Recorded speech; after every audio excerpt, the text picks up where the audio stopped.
sir, mga gaano na karami po yung na-dispose natin na tig 20 pesos na bigas? And I understand sa Kadiwa stores lang po muna ito and for vulnerable sectors. Ano po, kailan po mai-open yan for all, rice for all, the 20 peso rice? Well, base sa utos ng Pangulo natin, no, si Ferdinand Bongbong Marcos Jr. at na paramihin na ito kaagad at i-implement kaagad. Sa Cebu, basically nasa 37 LGUs na tayo of Cebu, no?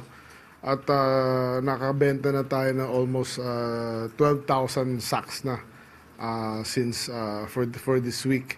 Sa mga Kadiwa stores natin na 34 Kadiwa stores, medyo konti pa lang dahil we started with a few nung Lunes, tapos nung Wednesday, ngayon nasa 34 na tayo. Pero well, kita naman natin na medyo natutuwa ang mga tao at tuloy-tuloy naman. Ang problema namin na ina-address ngayon yung haba ng pila, no?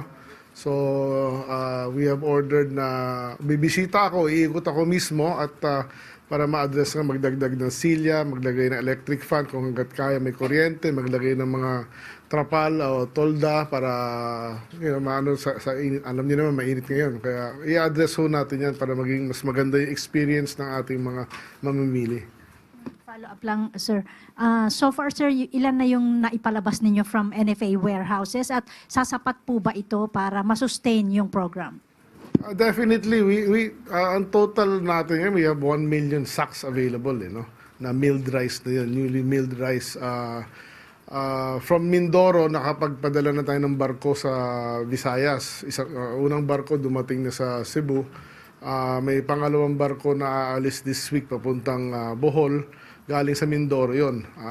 Yung Iloilo naman, mukhang nagbebenta na. But of course, ang problema natin ngayon is yung election na